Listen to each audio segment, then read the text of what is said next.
Hey guys, this is Ben, and today we're going to talk about something that can be frustrating. I know I've been doing youth ministry for a long time, but one of the difficult things that gets brought up from time to time is like teaching a small group, teaching a lesson, teaching a Bible study, or perhaps preaching to a larger group of kids who just are not paying attention.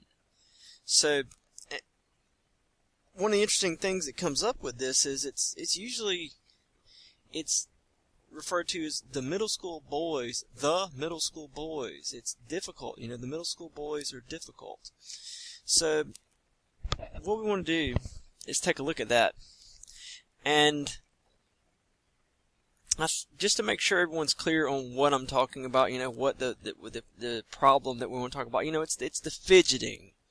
It's just the constant talking to one another instead of paying attention. It's the constant distractedness. It's like herding wild cats. And it seems almost like there's no point in even, sometimes in even doing the Bible study at all, and you just want to give in and just hang out and laugh and cut up and have fun and all that. So anyway, I can give one example of a lady who told me about her church. Is she said, the youth minister, I guess, just kind of gave into it, and they didn't even really do Bible study when they had, the main youth group time. So this was like the paid youth minister, and this was one of the problems they had with him, where they wound up letting him go. But he was paid to do the job, and he just kind of chit-chatted and hung out and had fun and talked with the kids, and they would just throw frisbees or like balls around the room or something. And he's a male. Throwing frisbees and balls around the room doesn't sound like something the little girls probably were doing. Can't say for sure, since I wasn't there. But when he was asked about it, by the parents or by the committees at the church or whatever, he responded, "Your kids are just bad kids. They just won't pay attention. The problem is with your kids. I can't teach your kids." And so, hopefully at this point you understand that, this is a problem, and you see why I'm, talking about this in this video. Now, I myself, I've been doing youth ministry for a long time, but always as a volunteer. And so, I was talking, this question was brought up, and so I got interested in it. I started Googling around, and I found out that, there's a model for overcoming this that I've been doing for a long time, and I just never put two and two together. And I never realized that there's actually a lot of scientific research behind all of this. So, the first point I want to make is there's a false assumption we make that the reason the kids aren't paying attention is because they don't want to be there, because they don't care. While that can be a reason they don't pay attention, it's not necessarily. And so that's not, it's a little more complicated than that, in other words. Think about it this way. A 5-year-old child, you're just not going to expect a 5-year-old child to really pay attention and just sit and listen to you. And the problem is we tend to transition kids and start treating them like they're full-grown adults sometimes by, once they're 11, 12 years old, maybe 13, 14, they're full-grown adults. When in reality, it's a longer process than that. Okay, so you don't want to treat them like they're 5, 6, 7, and 8, but you don't want to treat them like they're 21, 22. And that kind of thing. You need to keep this in mind. So let's jump in. Here we have the National Association of Elementary School Principals. This is a March 2009 publication, and it has to do with middle school students and attention span. And so, one of the first issues with middle school students that this article is going to bring up is that while here you go, we can see a difference in physical maturity, but we fail to think about the mental maturity, or more specifically brain maturity, because philosophically the mind would be the non-physical part that you use for thinking, and the brain would be the physical part. So, and then, physical maturity can go at wildly different rates, different things. So let's take a look at this. Brain research is right here. Brain research is finally focusing on the early adolescent mind. We now know that between the ages of 11 and 15, the brain destroys more than 20% of all previously built connections. Essentially, the brain is essentially pruning itself. In other words, as a young child, you just absorb everything, and then when you go into the teenage years, you're getting rid of stuff. Alright, he references they reference the research on that. Alright, it's at the bottom of the article. The connections and synapse patterns are so intertwined that some of the previous skills, memories, and learning are impacted. Sometimes students just can't access the part of the brain they want. It's possible that a connection that was present yesterday, even a few moments ago, is not working or no longer in existence. The brain develops from back to front. The primal brain and visual centers are located in the back of the brain and develop first. The emotional brain, the amygdala, is more centrally located and develops next. So anyway, the vision center is in the back, the part that of your brain that processes visual information. So it's important to understand you don't actually see reality with your eyes. Your brain takes in a variety of sensory inputs and creates a virtual reality that's at a best approximation of what you see. So a simple way to test this, if you wiggle your head side to side, you will notice that the world looks like it's standing still. That's because the brain knows that it sent a signal to your neck muscles to wiggle side to side, and so it takes that into account and adjusts your virtual reality that you see. Now, if you can bypass this, if you take your finger and very carefully put it on the side of your eyeball and just give it a little wiggle, the brain has no way to detect that sort of thing, and so it will look like the world's moving. Or you can simply have someone else shake your head, and it'll look like the world's moving. So that's just an example. The brain's not just showing you what your eyes see. It's actually creating a virtual reality based on what your eyes see and based on a variety of things. Your vision. Another example is optical illusions that look like two different things. What your brain will do is actually usually flip-flop every few seconds. You'll notice that I see this one and I see this one and I see this one. Well, that's because the visual center in your brain is actually just doing a flip-flop. It's either this or this, and we're just going to show you both. So that's what it does. The amygdala in the center of the brain actually is important for how do you say emotional awareness. So teenagers and middle school kids they lack the ability to recognize the subtle emotional states. They tend to read things as the adults are mad at me, they're angry at me, when the adult's not actually angry at you. You're seeing the adult wrong. You can't read the more subtle emotions, and they tend to read a lot of emotions as shock or anger.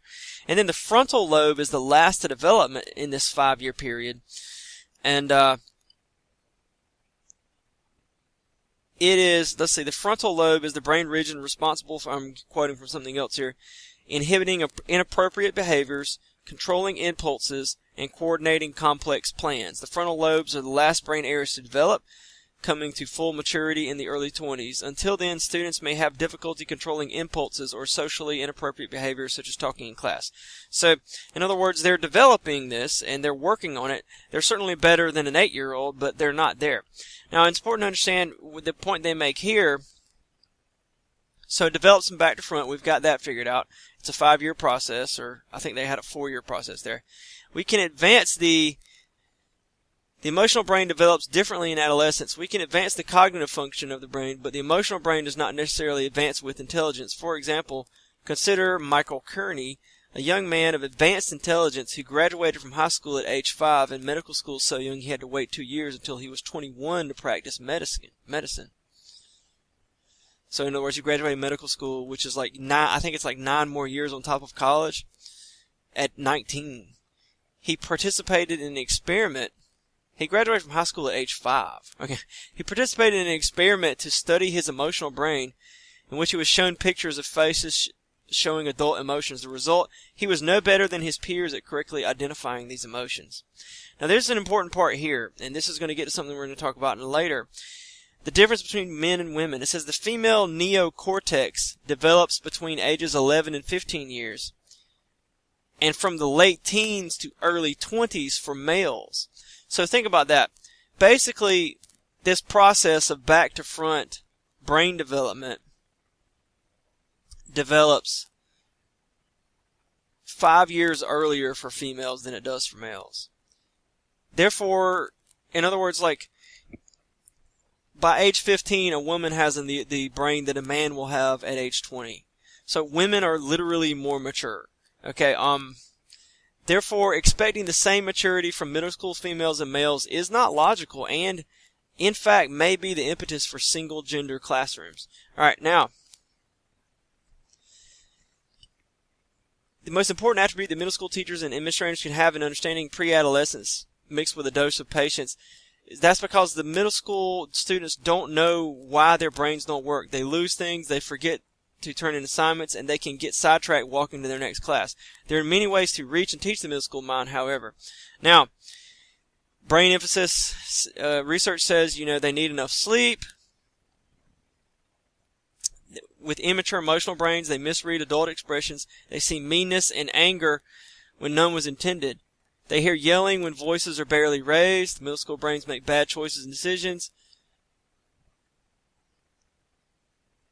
Alright, so you don't want to, they don't really, they learn in different ways. Now this is an important part here, and we'll move on to the next article. It says, the attention span of the average middle school student is 10 to 12 minutes. Obviously it's different for boys and for girls.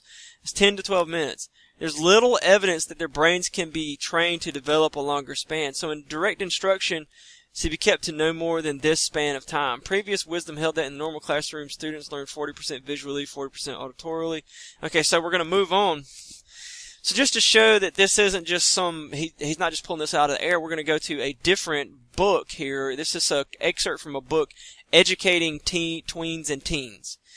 And the website is edutopia.org.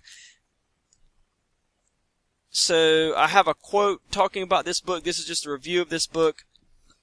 This is Jeff Habig, the president of Wellness Quest, and he says, this book masterfully distills brain research into easily understood concepts, connecting each to simple teaching methods that lead to peak academic performance. So anyway, this guy, he in this article from the book, he says, we need to think about the lack of attention span, and we need to, he says, in a school setting, you need to change how things are working every so often. So you need to, I think he says, you need to study how elementary school teachers work, because they are more hypersensitive to the lack of attention span. If they're able to teach 8-year-olds, then you need to, do something closer to that, kind of in between that and adults, if you're going to teach kids who are in between that and adults. And so he says, change the setting, change how they're learning, don't change what they're learning, but change how it's coming at them, in response to the fact that their attention span has drifted. So that's his model that he's teaching. But the important thing he says that I want to point out, he says, for middle school students, the rule could easily be reduced. 15-minute rule. Teachers cannot expect middle school students in a favorable learning state for more than 15 minutes without intervention. A maximum of 20 minutes for high school students, and probably most adult learners, including those in a graduate school, is appropriate. Okay, so there you go.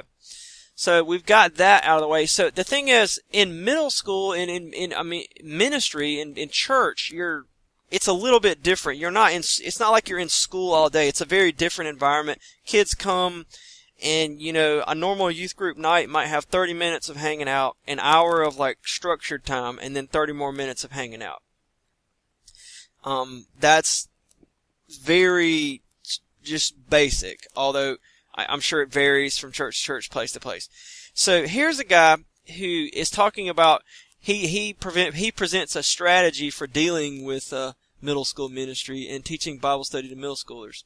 He says, I love middle school students. They're some of my favorite people on the planet. I love their raw honesty. I love their here and now approach to life. I love them, and they drive me nuts.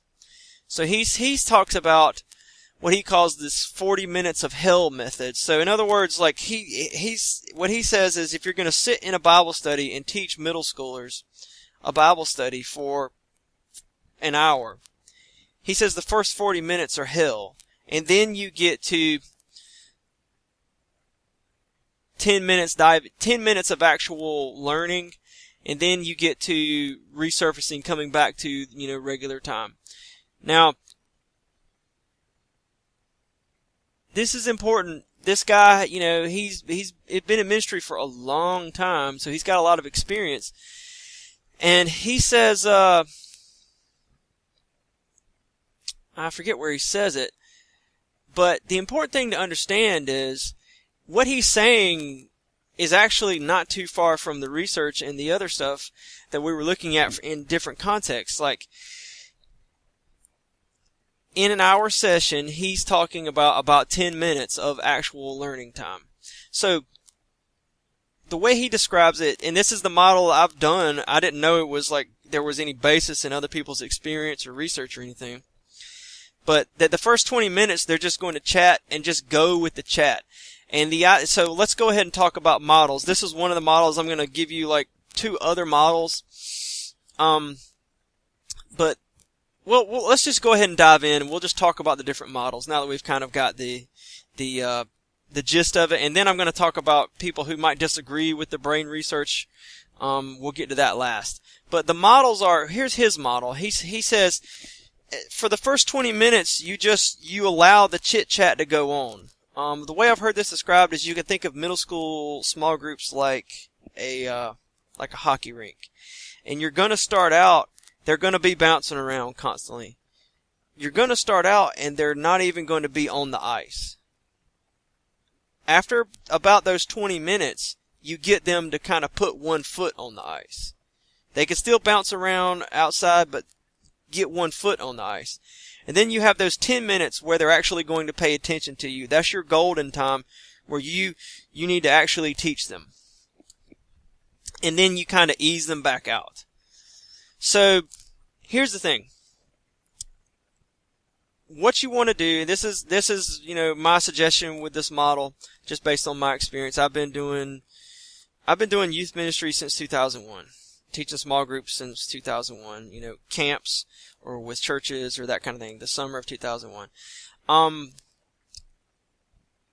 You start out with those 20 minutes of chit chat. You might want to customize it to your kids. Maybe that's too much for them, maybe that's too little for them. You start out with those 20 minutes of chit chat. You engage with them in the chit chat. You don't separate yourself off as the guy who's just waiting for class to start while they chit-chat. You engage with them in the chit-chat so that you can listen, and this is what this guy is saying in the article. You want to listen to their chit-chat, and that you can use something that they're talking about, because they will be all over the place, to springboard into the actual what you're going to talk about.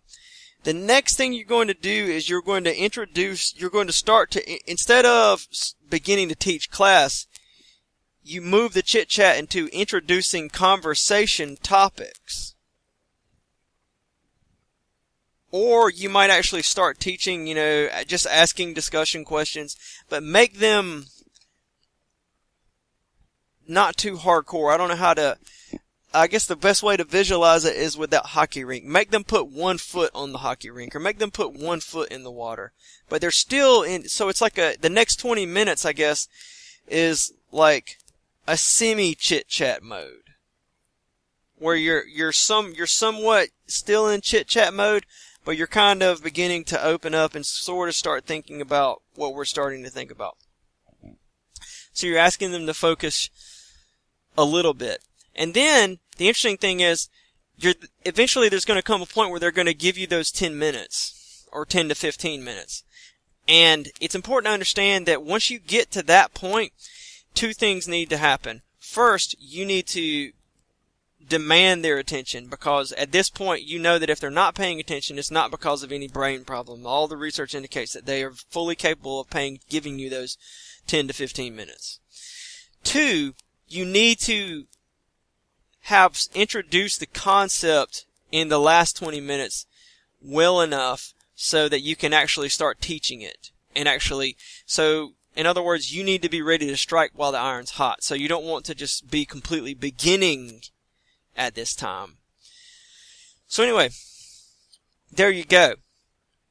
It's okay to lecture at this time. It's okay to expect them to shut up and listen. It's okay to expect them to hold their Bibles and read along with you at this time. They're fully capable. And the interesting thing, and this is something that I've experienced too, is I think this guy's saying it. He says, without exception, when you wade through the first difficult 40 minutes, the group will be rewarded.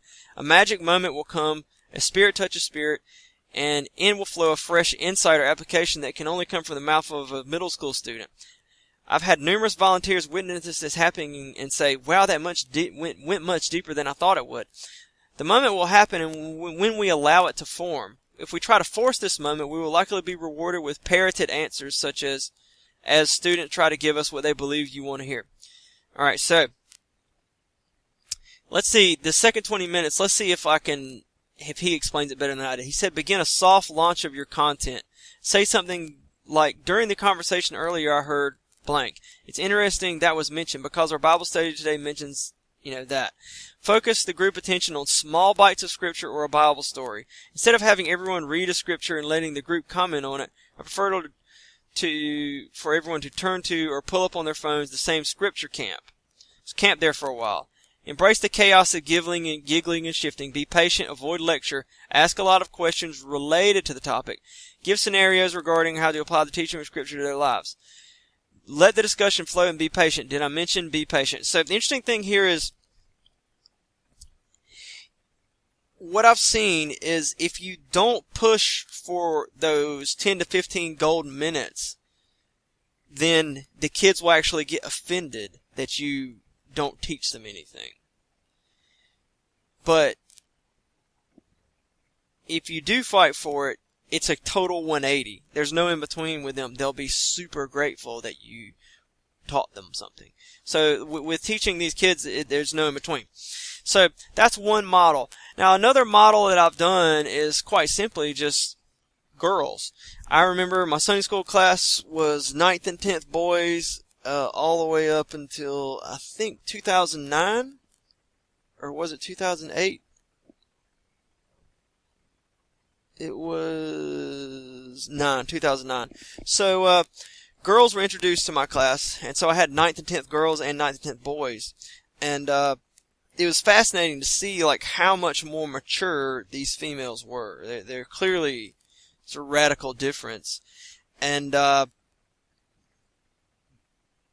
they have a very positive effect on the group at that age. And so that can make the class go much, much better, especially if you have girls in the class who actually care about being there. Then they can be a fantastic role model for the boys in the group, because they're using their more mature female brains to actually influence the group positively. Literally 5 years more mature. So like, you look at her, she is mentally, or as far as brain development, she is where a boy will be, the boys will be 5 years from now. Okay, so that's one simple thing, is don't separate the girls and the boys. Introduce the girls into the boys group, and I've seen it, they can have a really positive effect on the group. There may be other reasons to separate, but I've seen it. Now another thing I've done, and this has worked for me on occasion, especially when I'm teaching a lot of new information that they don't know anything about, is I'll tell the kids to separate into groups of like 3, if I have a bunch of them. And so, essentially, getting them into groups is like that first 20 minutes of chitter chatter and chaos. But they're also having fun talking to each other. And then you get them to work on the worksheets as a group. And so that's like them working on the worksheet is like the soft launch of the questions. You might want to start the questions out easier and make them harder as the worksheet goes. That's what I did. And then you bring them back together and you have discussion, and the questions on the worksheets are actually the discussion questions, and so they'll be much more capable of interacting with the discussion because they've worked on it some in the worksheets. They didn't necessarily get it all done, but yada yada yada, you get the point. So the response to this is like, well, what about video games? I mean, don't kids play video games or maybe watch TV and they can just stare at that thing for hours? So people come back at me and they say, you don't know what you're talking about.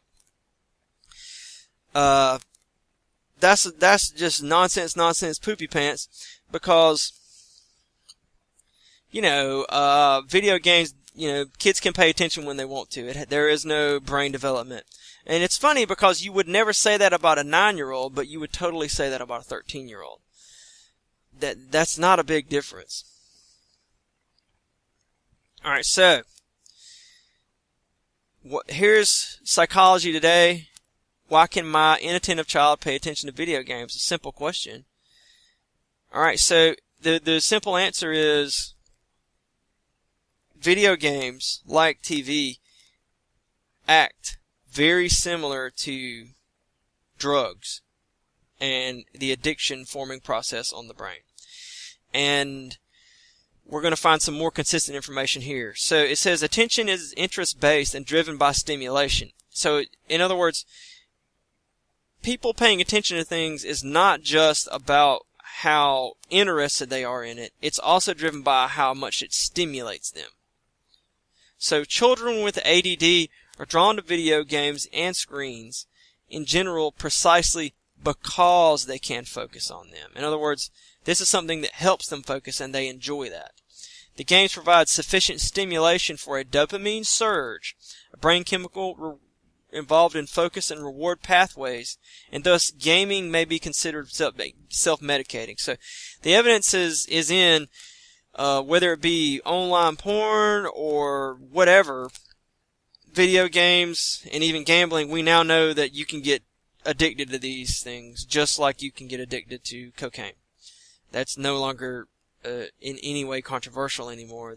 We have oodles and oodles of brain scans. We can take pictures of people's brains as they're acting and we can look at what's going on. It says, in fact, studies have shown that ADD medications, one study used Ritalin 2 and another Wellbutrin 3, actually curb cravings and amount of video game play. In other words, there you go. I mean, like, if you regulate the addictive pathways in the brain, then people don't even want to play the video games anymore. Aspects of stimulation in a video game include rapid eye movement, intense colors, quick scene changes, and psychologically exciting content. Studies also show that newer games correlate higher levels of arousal compared to older ones. Because electronics are stimulating, video games and other interactive screen media are being marketed as learning tools, but studies show gaming has an adverse effect on attention and impulsivity over time, especially in children who already have attention problems. She's referencing her sources on so many things. All right. Essentially, when it comes to using electronics as a means to engage reward, it works until it doesn't. Soon enough, dysregulation rears its head, and more stimulation is required for focus, identical to mechanisms in drug addiction. When children report non-screen activities as boring, this should be a red flag to parents and educators. The child has become accustomed to an unnatural level of stimulation. And the way video games tap into these addictive processes is interesting because you're living, a video game is played in a completely imaginary world, then everything you do, your accomplishments are constantly measured. You're constantly, did you achieve this little goal? What was your percentage on that? And so it taps into what they call reward centers, or like the way your brain gives you feel goods. So think of it like, compare it to, say you're cooking a meal for a group of people and you want everyone to enjoy the meal. Well, the reward for that is going to be much, much later than when you put the effort in. Well, that reward feeling of good feeling you feel is, you know, a very similar feeling, just like if you were to go to the fridge and say, ooh, I want some pie. You open the fridge and you see there's some pie in there. Or you open the fridge and say, oh, the pie was all gone. Okay, so whether you're finding the pie in the fridge, whether you're cooking supper all day, the thing is, there's feel-good chemicals or feel-bad chemicals associated with that. Because video games happen in a completely imaginary world, they're able to reward or penalize you quickly because the video game is able to judge your performance very quickly, constantly judge your performance. And this constant judging of your performance creates this addiction pathway in a way that's just unnatural stimulation. Okay. Now, this is another thing. She's talking about visual attention can be improved through video games, but it doesn't improve goal-oriented activities like impulse control, the ability to delay gratification, and executive functioning, or basically getting things done. Okay, so anyway, here's another study from CNN, health.com reference. Very similar. It says parents who believe that playing games is less harmful to the kids' attention span than watching TV may want to reconsider and unplug the Xbox. How old is this? 2010. Okay. Video games can sap a child's attention. Okay, elementary school children who play video games more than 2 hours a day are 67% more likely than their peers who play less to have greater than average attention problems, according to the study which appears in the journal Pediatrics. Playing video games and watching TV appear to have roughly the same link to attention problems, even though video games are considered a less passive activity. So the debate is with video games, and we'll get to, you know, the counter response there in a minute, is that you are doing problem solving. So it seems like it's a good learning tool. But the thing is, the way it keeps your attention is closer to an addictive behavior rather than a focus your attention behavior. Alright, so I mean that's the point there. And notice that 2 hours, and so I'm going to look at one guy. This is teacherswithapps.com. Can playing video games improve attention span? So this guy is going to claim, or lady, I don't know who wrote it, that video games are a great learning tool. And, you know, they are in a way because they're essentially big word problems and complex puzzles to work out. You know, and they're not necessarily all that fun, but they're stimulating. They are habit forming. They're addictive, although they're not necessarily pleasant all the time. Because you actually spend most of your time angry and upset while you're playing them, but you keep getting sucked back in. The games exercise many of the cognitive skills that help children pay attention and stay on task. Alright. They can be powerful tools for learning, but it's important to understand, even this advocate, he's not going to go there. He says preschoolers, super limited, elementary school students, 1 to 1.5 hours per day. Middle school students, I think he did a typo there because it has 5 to 2 hours a day. I think he meant 1 to 2 hours per day. And then high school students, he just gives you extra 30 minutes, 2 to 2.5 hours per day with negotiation. So he's actually less than what the other study recommended. But you get the point, is that the general theory is video games are not actually good for attention, and that there's more to attention span than, you know, how you, than just, you know, how much you care about what you're learning. While that is relevant, it's important to understand also, you know, what we talked about with the 10 to 15 minutes rule here, that expect those kids to give you that 10 to 12 minutes, or 10 to 15 minutes maybe. But don't expect the middle school boys to be able to handle as much as the middle school girls. And there you have it. And I gave you 3 different models and different ideas. Beyond that, I can just recommend the topic selection. Think about, am I doing a topic or teaching them something that they've never heard of before, or am I teaching them something that they know something about? So you can bring up a topic that they actually already have a lot of opinions on and know something about, and then you can actually do a discussion on that topic to some degree. Whereas if you bring up a topic that they've never heard of before, you're going to be doing more of an instruction, education. They need to shut up and listen while you teach it to them, or find some way. You're just kind of pumping it. You need to think, is this something they already know something about and we're going to discuss it so they can understand it better? Or is this something that they know absolutely nothing about and we're teaching it to them for the first time? So here's some examples of things they already have opinions on. One thing in my experience, every teenage kid, they have an opinion on dealing with authority figures. They complain about their parents, they complain about their teachers. And so they have a lot of opinions on that, and they talk about that a lot. Another one is dating. They talk about that a lot. They have a lot of opinions on that. Another one, let's see, that I found recently is if you touch on the lesbian and gay, LGBT, bisexual, transgender issue, they actually have a ton of opinions on that, and they will, actually just, did a brief lecture on it at camp, and then none of the kids went to get snacks or go to break.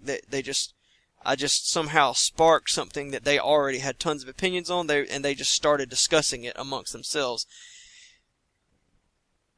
fairly stupidly and wound up offending one another. And so I was told by one of the teachers, you got to come back and resolve some, you sparked something.